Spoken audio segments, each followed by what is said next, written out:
오늘날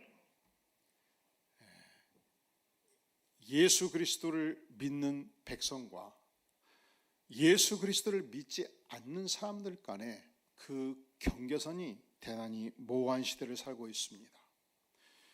정말 저분이 예수 믿는 분인가 안 믿는 분인가 경계선이 모호하단 말이죠. 또 직장 생활을 하면서 이렇게 내가 예수 믿는 사람인 것이 밝혀지면 이렇게 분리하고 저렇게 분리할 수 있기 때문에 가급적 밝히지 않고 사는 습관이 있을 수 있습니다. 그래서 우리는 참된 그리스도인이 누구인가, 과연 기독교인의 정체성이 무엇인가 묻지 않을 수 없습니다. 예수님을 믿는 것과 안 믿는 것의 그 본질적인 차이가 무엇인가 묻지 않을 수 없습니다. 그리스도인의 정의는 이렇습니다. 예수님을 구세주로 영접하고 예수님을 내 인생의 주인으로 모신 자. 내가 예수님을 고백하고 주인으로 모시면 예수의 영이 내 안에 들어옵니다. 로마서 8장 9절은 말씀하기를 누구든지 그리스도의 영이 없으면 그리스도의 사람이 아니라. 그러니까 그리스도의 사람이 된다는 것은 무엇을 말하는가? 그리스도의 영, 성령이 내 안에 들어오셔서 나를 지배하는 삶을 살게 되는 것입니다. 또한 우리가 예수님을 믿고 온전히 따르고자 해도 놀랍게도 예수 믿는 백성들이 또 두 종류로 나누어져요. 따라해 볼까요? 영에 속한 그리스도인, 육에 속한 그리스도인. 육에 속한 그리스도인은 육의 소욕 따라 사는 자이고 무슨 중요한 일들을 결정할 때 자기 명예, 자기 이익, 자기 이익권 따라 결정하는 자이고 세상 생각 따라 사는 자입니다. 항상 자기 계획에 앞서는 자예요. 그런데 성령에 속한 사람은 다릅니다. 하나님의 영광이 무엇인가? 하나님의 인도가 무엇인가? 그래서 복잡하게 자기 계획을 이야기하지 아니하고 성령이 어떻게 나를 인도하는가에 민감합니다. 자, 육에 속한 사람, 내게 이익이 되는가? 나에게 명예가 되는가? 영에 속한 사람, 하나님께 이익이 되는가? 하나님께 영광이 되는가? 육에 속한 사람, 세상 생각 따라 사는 사람, 영에 속한 사람, 하나님의 말씀 따라 사는 사람, 세상에 속한 사람, 그것이 과연 돈벌이가 되냐? 영에 속한 사람, 그 일이 과연 하나님께 영광이 되냐? 육에 속한 사람, 그것이 육의 소욕을 만족시키냐? 그 일이 성령의 소욕을 만족시켜주니라. 이 판단을 따라 갈라지게 되는 것입니다. 그런데 놀랍게도 이 두 세계는 동시에 공존하지 않습니다. 반드시 충돌합니다. 거스릅니다. 자, 우리 다 함께 17절 말씀 같이 봉독해 볼까요? 시작. 육체의 소욕은 성령을 거스르고 성령은 육체를 거스르나니 이들이 서로 대적함으로 너희가 원하는 것을 하지 못하게 하려 함이니라. 이 육의 소욕에 속한 영역이 세 가지입니다. 첫째로 감각적인 세계에서의 죄가 있습니다. 둘째로 종교적인 영역에서의 죄가 있습니다. 오늘 말씀의 20절에 보면 따라해 볼까요? 우상 숭배와 주술. 우리가 하나님을 믿지요. 그런데 사건 사고가 많이 일어나잖아요. 갑자기 버스가 덮치기도 하고 불안해요. 그래서 연말 연초가 되면 이 미아리 가서 점쟁이를 만나가지고 300만 원 주고 부적을 사옵니다. 왜? 비쌀수록 능력이 나타나는 거예요. 그래서 옷깃을 타가지고 속에다 붙여놓습니다. 외출할 때는 반드시 이 옷을 입어. 어쩌다 이 옷을 놓고 입어 다른 옷을 입었네. 그러면 다시 들어가야 돼. 불안해가지고. 그러면 나를 하나님이 지켜줍니까? 부적이 지켜줍니까? 예? 모르시겠어요? 이것을 주술이라고 말합니다. 또한 연초가 되면 미아리의 먹통 점쟁이를 찾아가가지고 내 아들 올해 운수를 넣어야 마음이 평안합니다. 그랬더니 먹통 점쟁이가 아이고 산이 보이네. 올해는 산이 문제요. 그러면 그 아들은 1년간 절대로 등산을 못해요. 뭐가 문제니까? 그러면 하나님의 보호를 받고 사는 겁니까? 먹통 점쟁이의 보호를 받고 사는 겁니까? 이것이 우상숭배예요. 그러니까 우리 하나님의 백성들은 결코 절대자 하나님의 시선에서 사는 자이고 우상숭배나 주술로 의지해서 살아는 안 되는 것입니다. 세 번째, 육에 속한 자의 모습이 있습니다. 사회적 관계에서 범하는 죄가의 모습입니다. 그러면 우리가 사회적 관계에서 어떤 죄가를 범하느냐? 따라해 볼래요? 원수 맺기, 분쟁, 시기, 분냄, 당짓기, 분열, 투기. 이게 다 사형에 해당될 만큼 무시무시한 죄예요. 우리가 가끔 신문지장에서 야밤에 나타나서 사람을 납치해서 무자백에 죽였다 해서 다소 특별될 그런 사건들을 보고서 전율합니다. 야, 세상이 악하구나. 놀라지 마세요. 원수 맺기, 분쟁, 시기, 분냄, 당짓기, 분열, 투기, 이 모든 기록들도 동등 차원의 죄로 하나님은 보시는 것입니다. 자, 우리 다 함께 20절, 21절 한 번 더 읽겠어요. 시작. 우상숭배와 주술과 원수 맺는 것과 분쟁과 시기와 분냄과 당짓는 것과 분열함과 이단과 투기와 술취함과 방탕함과 또 그와 같은 것들이라. 전에 너희에게 경계한 것 같이 경계하노니 이런 일을 하는 자는 하나님의 나라를 유업으로 받지 못할 것이요. 그러니까 우리가 성령의 충만을 받으면, 영에 속한 사람이 되면 원수 관계를 풀어가는 것입니다. 분쟁과 당짓는 모습을 너무너무 고통스럽게 생각하고 기도하게 되는 것입니다. 그런데 우리가 육에 속한 사람이 되면 이런 어려운 문제들이 있을 때 그 문제를 가슴에 안고 그 문제를 확대하는 삶을 살기 쉽습니다. 또한 도무지 원수 관계를 풀어내지 못합니다. 미운 사람들을 계속 미워합니다. 그런 육에 속한 심성을 가진 자는 A라는 집단에 가면 그 집단이 분열이 되고 B라는 집단에 가면 그 집단이 분열되기 시작해요. 그래서 C라는 집단은 그분이 오지도 않았는데 미리부터 경계를 하기 시작한단 말이죠. 왜냐하면 육에 속한 사람이 끼치는 이 악영향이 무시무시하기 때문에. 이 육에 속한 사람은 마음속으로 미워하는 사람을 계속 미워하고, 마음속으로 미워하는 사람을 지속적으로 공격하고 비난하고 공동체에서 찍어내기 시작합니다. 나에게 10의 손해를 끼친 자를 1000의 만의 공격으로 갚아냅니다. 한 기자가 방송에서 이런 고백을 했습니다. 9년 전 내가 도무지 납득할 수 없는 이유로 나를 모함하는 자들의 말미암아 갑자기 해지게 되었습니다. 그때 욕도 많이 했고 원망도 많이 했습니다. 복수하려고 마음먹게 됐습니다. 그런데 평안한 마음으로 지금까지 살 수 있었던 것은 순전히 절대적으로 예수님 덕분입니다. 예수님의 은혜로 영의 사람이었기 때문에 그 고통을 다 마음속에서 영으로 풀어내었다, 이 말씀입니다. 그러니까 우리 안에 생성될 수 있는 어떤 복수심, 원수 갚고자 하는 분노, 이런 것들에 사로잡히면 내가 반드시 마귀의 종이 될 수가 있는 것입니다. 또한 21절에 보면 술 취함과, 따라해볼까요? 술 취함과 방탕함, 이것도 육에 속한 죄입니다. 어느 한인교회에서 일어났던 일이에요. 최 집사님이 공장에 열심히 출근하면서 가정경제를 돕고 있는데 한인 동료가 있었어요. 문제는 우리는, 대한민국은 한반도 거의 전체가 직장에서 일하면 월급을 주지요. 주급을 주질 않죠. 미국은 주급을 많이 줍니다. 왜냐하면 25일 날 월급 받으면 한 닷새 지나면 그냥 돈이 없어버려요. 다 써버려요 그냥. 그러니까 매주 주어야 꾸준히 직장을 나오는 거예요. 월급을 주면 닷새 일하고 다 먹고 마셔가지고 교통비가 없어갖고 못 나오는 거예요.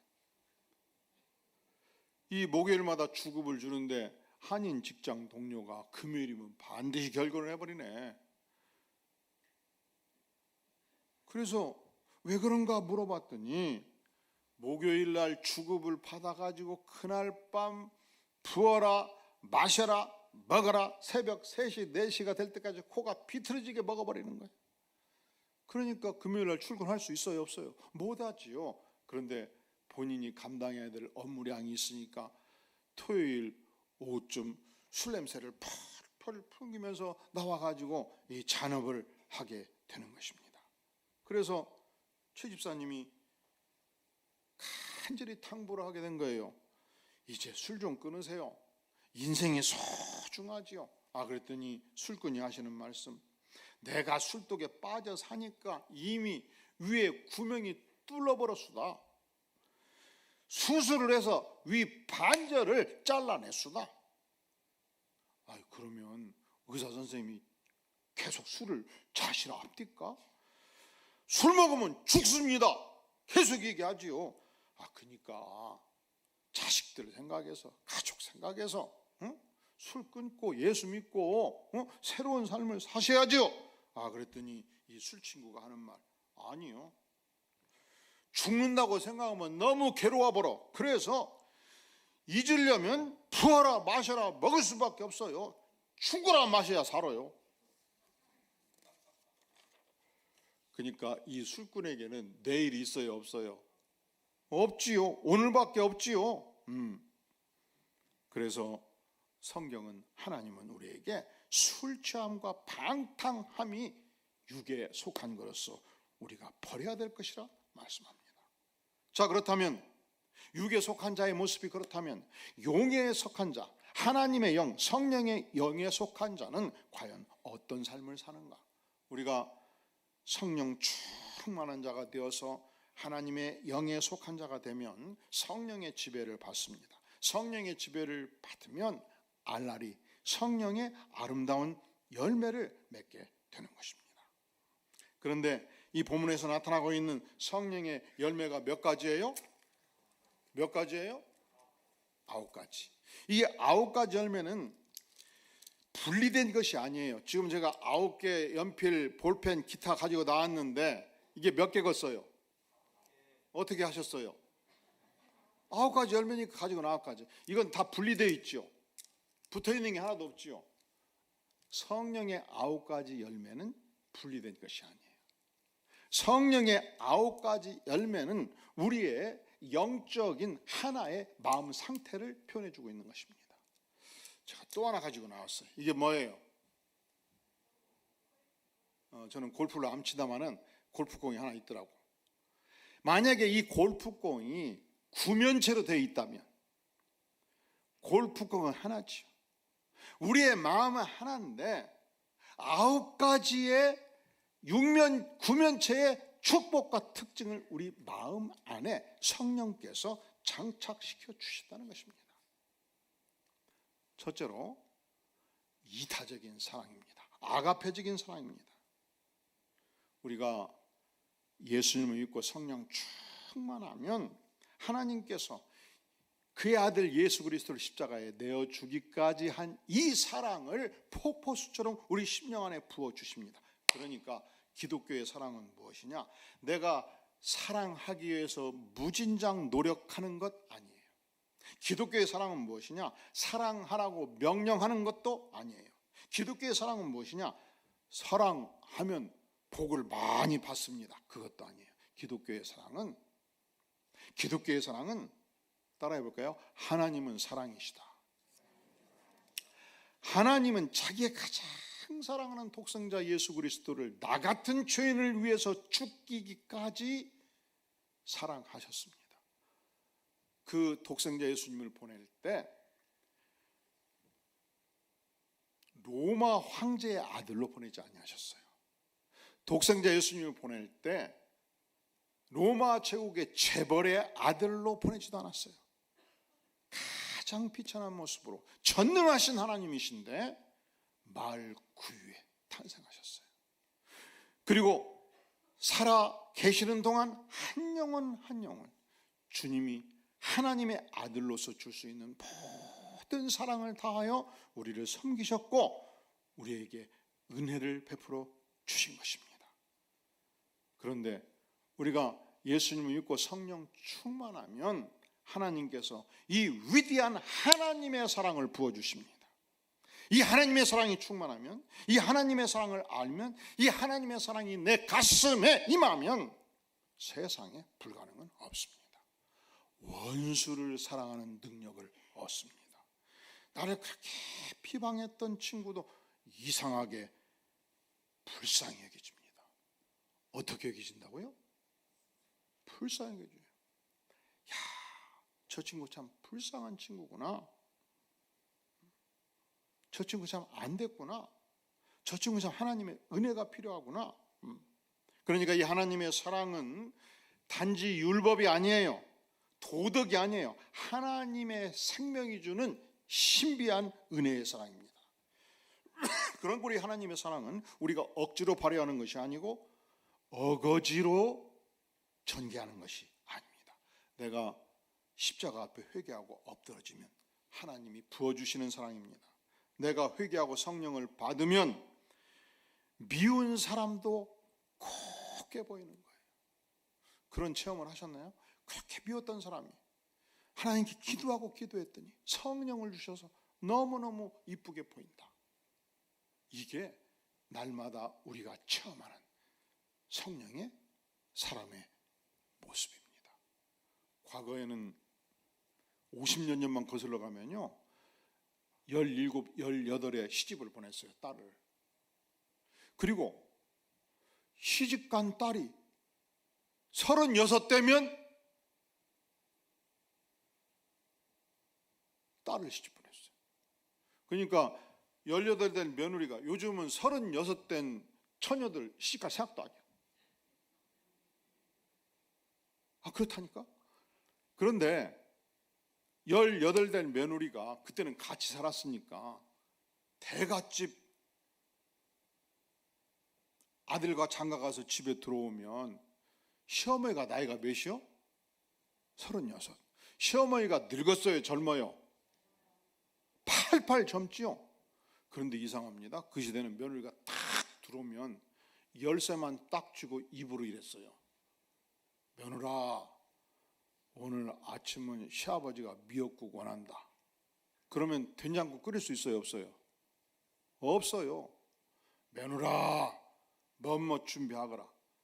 그래서 새벽 4시부터 금불 떼고 반찬 준비하고 빨래하고 이 며느리가 밤 11시까지 눈코 뜰 새 없이 일합니다. 근데 시어머니는 36인데 열쇠만 주고 안방 마님 노릇을 한단 말이에요. 그러면 며느리 입장이면 시어머니가 이쁘게 보입니까? 어렵게 보입니까? 솔직하게. 며느리 입장에 생각해 봐요. 이쁘게 보이겠어요? 어렵게 보이겠어요? 왜냐하면 나는 어려 터져 죽겠는데 시어머니는 젊으네. 도무지 움직이질 않네. 힘들어요? 좋아요? 힘들지. 그러면 시어머니가 얘야 오늘은 된장국이 먹고 싶거나 했더니 듣지도 않고 와서 미역국을 끓여버려 며느리가. 그리고 탁 어머님 오늘은 미역국을 맛있게 끓였어요. 그러면 시어머니가 그게 먹히겠어요? 목에 걸리겠어요? 목에 걸리지. 응? 요년이 속이 놀래갖고 뭔 말이 그러냐 하고 제가 하는 말이 아니고 속으로 시어머니가 그런 말 허건냐고 안 허건냐고. 아이고 우리 권사님도 인격이 훌륭해가지고 그러지 않는다고 자꾸 얘기하시려고 그러는데 인간은 인간이에요. 그런 생각이 들 수 있거든요. 그러면 며느리가 그것을 읽습니까? 안 읽습니까? 그래서 정인하기 시작하는 거예요. 그런데 시어머니는 또 동네 어르신들 모이면 서로 대화할 때 그럽니다. 아이고 요놈의 며느리 머리 끝부터 발끝까지 이쁜 데가 하나도 없어. 그냥 걸어가는 꼴산대기도 보기가 싫어. 아이고 발뒤꿈치도 미어 쭉쭉 껐어. 근데 막 그렇게 말할 때 그냥 분노와 미움이 막 뚝뚝뚝 떨어져요. 그런데 놀라운 일은 내가 십자가의 은혜를 알고 성령 충만해지면 며느리의 발 뒤꿈치가 그렇게 이쁘게 보이는 거예요. 이것을 성령의 사람은 매일매일 체험하는 사람이에요. 여러분들이 이 은혜를 모른다면, 여러분들이 만약에 출근했을 때 여러분을 모함으로 말미암아 2년 3년 승진이 늦어졌다고 해서 지난 10년간 나를 모함한 사람을 계속 미워한다면 아직 성령의 사람이 아니란 말이죠. 왜냐하면 내가 성령의 사람이 되면 하나님께서 내 안에 하나님의 용서하는 위대한 사랑을 부어주십니다. 두 번째, 내가 하나님의 사람이 될 때에, 성령의 사람이 될 때 하나님께서는 우리에게 희락의 열매를 채워주십니다. 희락이란 하나님이 주시는 절대적 영혼의 기쁨입니다. 영혼의 기쁨이 충만한 거예요. 우리가 무더운 여름철 너무 더워서 집에 들어왔을 때 냉장고를 엽니다. 시원한 콜라가 있었습니다. 이 콜라 뚜껑을 땄습니다. 한 잔 딱 마실 때 어때요? 기분이 지금 시원하지요? 너무 좋지요? 그때 딱 한 잔 하고서 뭐라 그래요? 크 하지요? 그래서 헬라어로 기쁨 충만이 카라요. 카라. 여러분은 영어 굿모닝 알고 헬라어 카라 알면 3개국 걸은 거예요. 기쁨 충만이 성령 충만한 백성에게 주어지는 놀라운 은혜입니다.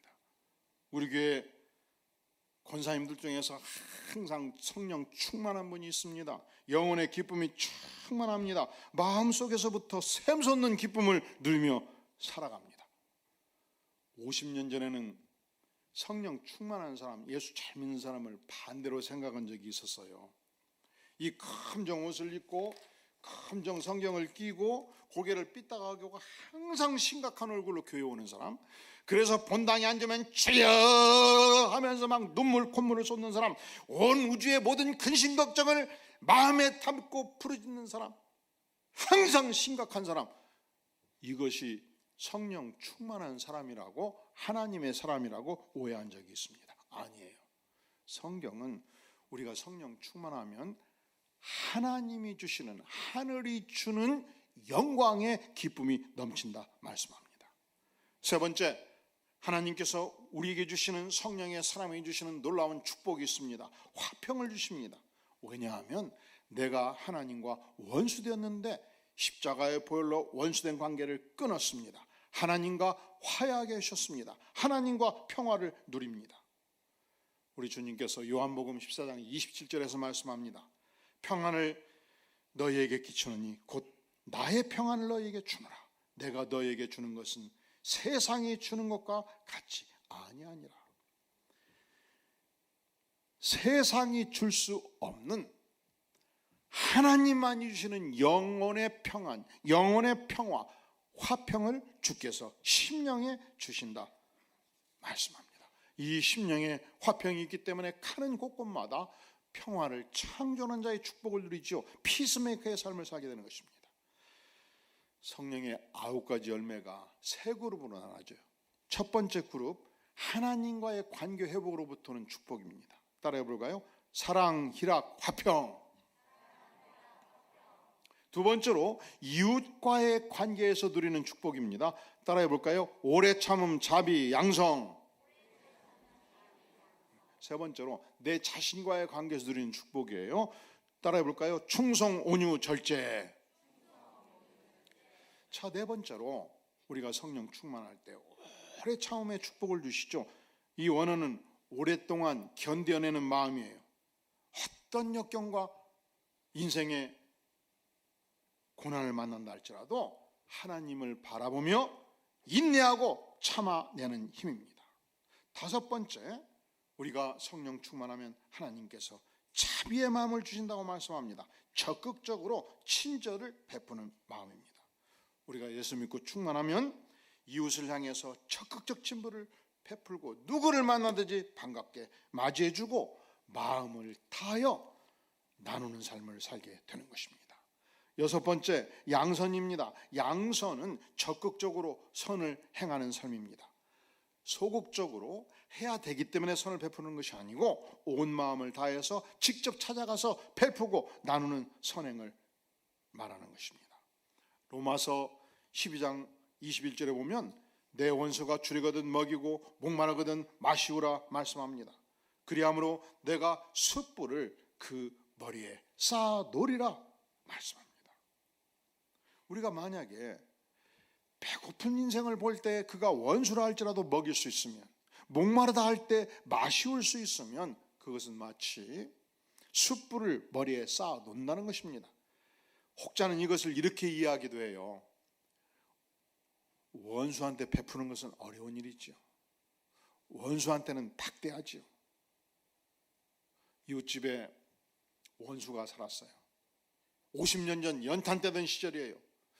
연탄은 2개, 3개가 같이 불을 붙어서 데피지 않습니까? 그런데 밤 12시가 되었는데 싸늘하게 구들이 식어버렸습니다. 가봤더니 연탄불이 꺼져버린 거예요. 영하 10도, 15도 이 추운 겨울에 어찌할꼬. 그래서 원수된 이웃집을 찾아갔습니다. 문을 두드렸습니다. 우리 집 연탄불이 꺼졌어요. 연탄 좀 빌려주세요. 했더니 원수가 삐끔 얼굴을 비치더니 뭐라고 할까요? 우리 집 연탄부터 꺼져가. 주겠다는 거예요? 안 주겠다는 거예요? 안 주겠다는 것이죠. 이게 무슨 관계라고요? 원수 관계. 그런데 그 시대 유목민족들은, 배주민족들은 이웃이 가까이 살아도 300m, 500m 떨어져 살았어요. 보통 2km씩 밖 떨어져 살고. 그래야 양떼 300마리, 500마리 초장에서, 초원에서 양떼를 먹이지 않겠습니까? 그런데 이 베두인족들이, 이 유목민족들이 텐트 치고 살 때 화롯불이 얼마나 소중했겠습니까? 밤 12시에 꺼져버린 거예요. 그래서 300m 원수된 이웃집을 찾아가서 이 밤에 화롯불이 꺼졌습니다. 도와주세요. 했더니 빼끄머니 보니까 이게 친구요, 원수요? 원수네. 원수임에도 불구하고 이중단지 꺼내가지고 가장 활발하게 타오르는 숯불을 넣어가지고 머리에 이어주면서 다음에도 꺼지면 또 오세요. 우리가 서로 원수관계지만 언제든지 저는 돕기를 원합니다 했을 때 사용했던 말씀이에요. 따라해 볼까요? 내 원수가 줄이거든 먹이고 목마르거든 마시우라. 그리함으로 내가 숯불을 그 머리에 쌓아놓으리라. 어떤 상황 속에서도 최선의 양선을 베푸는 위대한 삶을 사는 자, 성령 충만한 자입니다. 7번째, 우리가 성령 충만하면 충성의 열매를 우리의 심령에 주신다 말씀합니다.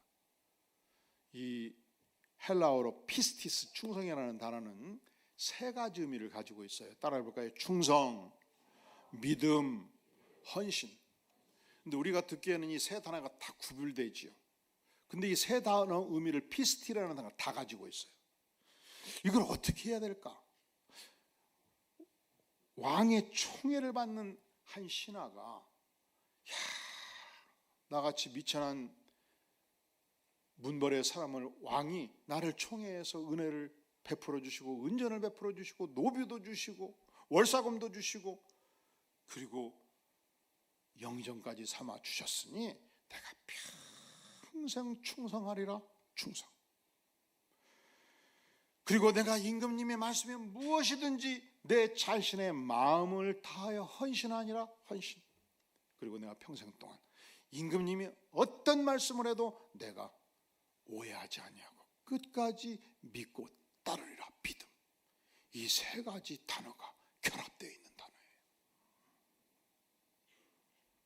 우리가 성령 충만을 던져보면 하나님을 향해서 충성합니다. 헌신합니다. 끝까지 믿고 따라요. 우리가 충성의 열매를 소유하면 예수 십자가로 피 흘려 사심받은 이 위대한 교회를 위하여 내가 시간이 나기 때문에 섬기는 것이 아니에요. 내가 취미생활 하기 위해서 교회 오는 게 아니에요. 예수 그리스도의 몸된 교회를 위해서 최선의 충성을 다하는 것이며 나의 온전한 믿음을 드리는 것이며 내가 드릴 수 있는 온전한 헌신의 대상으로서 주님을 향하여 교회를 향해서 내 마음을 드리는 것입니다. 헬라 시대 300명의 승객을 실었던 선박이 폭풍을 만나서 난파하게 되었습니다. 배가 수장되어 가는 순간입니다. 선장은 모든 힘을 당하여 승무원들에게 구명보트를 던져라 말하고 한 사람 한 사람 구명보트를 타고 살도록 돕고 마지막 승무원까지 살려내고, 그리고 본인은 실을 구명보트가 없어서 조타실에서 이 선박과 함께 수장될 때 사용했던 단어 피스티스, 이 충성이 그에게 있었다 말합니다. 하나님의 백성에게 성령 충만할 때 이 열매를 주십니다. 8번째, 온유한 심령을 주신다 말씀합니다. 우리 주님께서 전능하신 하나님에도 불구하고 십자가 앞에서 100% 자신을 드렸던 온유한 심령을 주의 백성들에게 허락해 주십니다. 온유한 심령과 반대편에 있는 마음이 어떤 마음일까요? 예수님을 믿어도 어떤 분들은 진짜 온유한 심령과 반대편에 있는 분들이 전혀 없는 것은 아니에요. 제가 볼 때 고집불통, 그냥 당신이 뜻을 세우면 성령님도 못 건드려. 어떻게 심령이 그냥 고집이 센가? 제가 과거에 있던 교회에서 그런 일이 있었어요. 그런 일이. 응? 장로님이신데 그냥 당회에서 막 시끌사끌이야. 그냥. 그래가지고 장로님들이 붙어버렸어. 그러니까 당회장 목사님이 오늘은 당회를 여기까지 합니다. 모두 기도하시고 성령 받으시기 바랍니다. 중대한 문제를 결정해야 돼. 끝내버리신 거예요. 왜냐하면 계속하면 성령이 역사하지 않으니까. 우리 교회는 지난 27일 동안 단 한 번도 그런 일이 없어요. 그러니까 모든 회의는 성령의 지배를 받아야 될 것이지 인간 성령의 지배를 받아서는 안 되는 것입니다. 그리고서 이제 당회장 목사님이 막 성질을 부른 장로님을 불렀어요. 다 가시라고 그러고.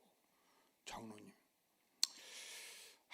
아무리 생각해도 장로님 성정을 성령의 은혜에 맡기시고 다스려야 되겠어요.